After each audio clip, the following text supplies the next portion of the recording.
السلام عليكم ومرحبا بكم معايا في فيديو جديد. كنتمنى نلقاكم بافضل الاحوال وانتم كتشاهدوا الفيديو ديال اليوم. ان شاء الله عباره عن افكار ووجبات خفيفه وسهله اللي تنفعكم في المطبخ ديالكم كذلك مع وليداتكم في اثناء الدراسه. بسم الله على بركه الله. نبداو بهذه السلطه. فكناخذوا بطاطا الحلوه، كناخذوا هكا وحده بهذا الحجم، كنقطعوها على قطع وكنديروها في الماء باش تسلق. من بعد ما كتسلق كنقيوها من ديك القشره ديالها وكنمعسوها بواسطه فرشيطه بهذا الشكل هذا. كنضيفوا لها شويه ديال الملح على حسب الذوق وشويه ديال الموطار او الخردل وكنخلطوها مزيان. من بعد كنديروها في الصحن ديال التقديم وكنزيدوا معها البيض مسلوق بهذه الطريقه هذه، شويه المعدنوس شويه الزيتون، وكنقدموها بالصحه والعافيه. اما بالنسبه للاقتراح الثاني فكناخذوا تقريبا واحد 3 المعالق ديال الزبده، كنضيفوا لهم شويه ديال الملح، فص الثوم يكون محكوك مزيان، شويه ديال المعدنوس، وكنمعسو مزيان هذيك الزبده وضروري تكون بدرجه حراره الغرفه. من بعد كنضيفوا لها قياس ديال 3 المعالق كبار ديال زيت الزيتون وكنخلطوهم جيدا. من بعد كنضيفوا لها شويه ديال الجبن المبشور وكنخلطوها، وكنجيبوا الخبز ديال البانيني او الساندويتش بهذا الشكل، كنقسموه على جوج بهذه الطريقه هذه. ومن بعد كندهنوا على السطح ديال الخبز. من بعد كنستفوهم في الصفيحه اللي غادي تدخل لينا الفران، وكنغطيو الوجه ديالو بالفرماج ديال الموزاريلا مبشور بهذه الطريقه. وبالنسبه للفران كنشعلوه غير من الفوق على ما كيذوب لينا داك الفرماج وكيتحمر في الوجه ديالو، وما كنشعلوش من التحت على حسب باش ما يتحرقش لينا الخبز ويبس. من بعد ما كدوز 10 ديال الدقائق بالضبط كنخرجوا على هذا الشكل هذا، وكيجي محمر من الوجه ديالو ومقرمش كذلك ولذيذ، وكنقدموه بالصحه والعافيه. وندوزو للوصفه الاخرى اللي عباره عن تحليه بالكراميل. كناخذوا نصف كاس من سكر سنيده كندوبوه في كسرونه على هذا الشكل حتى كيولي لنا كراميل.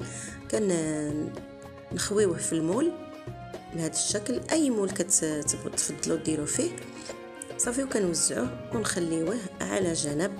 كناخذوا واحد الاناء تنديروا فيه 3 ديال البيضات بدرجه حراره الغرفه، كنخلطوهم مزيان. من بعد كنضيفوا حليب المكثف 300 مليلتر، يعني داك البواطه كلها ديال الحليب المكثف، وكنخلطو مزيان مع البيض.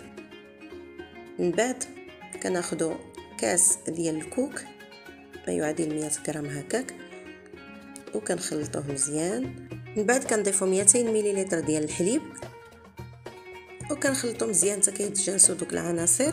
من بعد كنجيبوا داك المول او داك القالب اللي فيه الكراميل وكنصبوا فوق منه الخليط، وكنديروا واحد المول تحت من هذا المول هذا وكنديروا فيه منديل وكنديروا له الماء طايب وكندخلوه للفران. بالنسبه لهذه التحليه كطيب في البخار ما كتعداش 40 دقيقه. ومن بعد كنخرجوها كنديموليوها في واحد الاناء وكنحطوها في الثلاجه حتى كتبرد مزيان لمده 2 أو 3 ساعات، ومن بعد كنقدموها بهذا الشكل.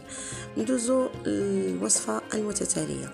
كناخذوا 2 بيضات بدرجه حراره الغرفه، كنضيفوا قشور ديال الليمون وكاس ديال سكر سنيده، ومن بعد كنضربوهم مزيان بواسطه الخلاط الكهربائي حتى كيضاعف الحجم وكيولي اللون ديالو ابيض كما كتشوفوا في الفيديو.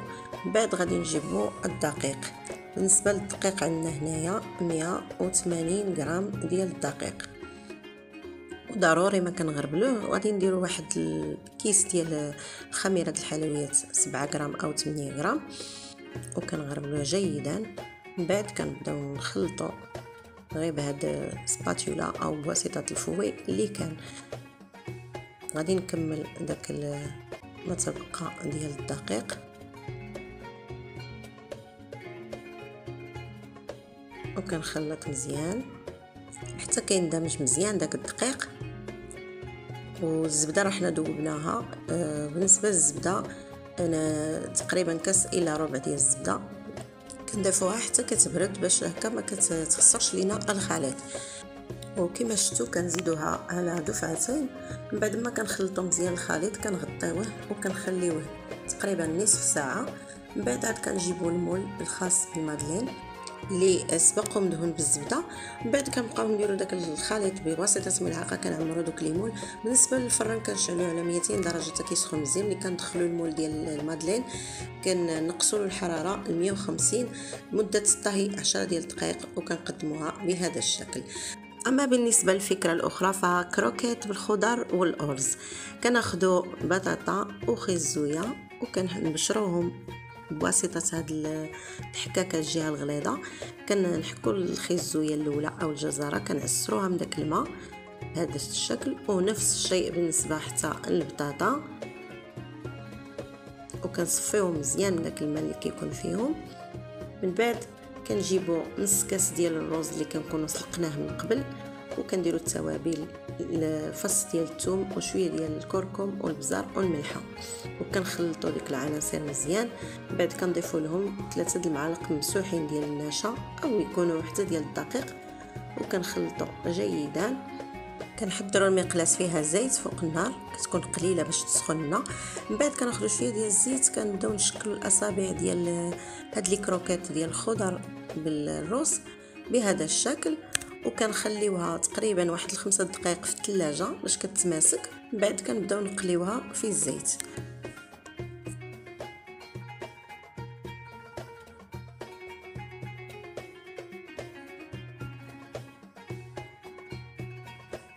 وكنقلبوها مزيان حتى كتحمر بهذا الشكل.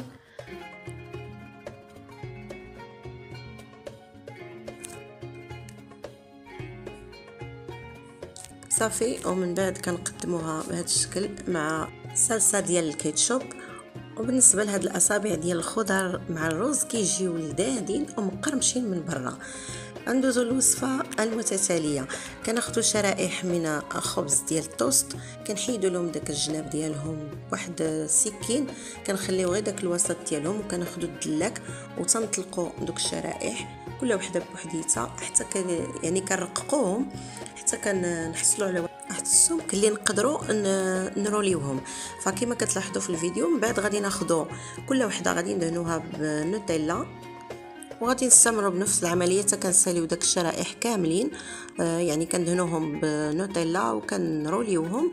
من بعد كناخذوا مقلاس اللي كنديروا فيها الزبده كتذوب وكنستفوهم كنخليوهم كيتقلاو في ديك الزبده وكنستمروا في التقليب حتى كياخذوا لنا لون ذهبي وكيتقرمشوا في الوجه ديالهم. بعد كنديروهم في الصحن ديال التقديم وكنرشوهم بواحد شويه ديال السكر كلاصي كنقدموهم بالصحه والعافيه. كنتمنى لا فيديو ديال اليوم تنال الاعجاب ديالكم. ما تنساونيش من لايكات فقط للتشجيع وشكرا لكم بزاف والى فيديو قادم باذن الله. دمتم في رعايه الله وحفظه.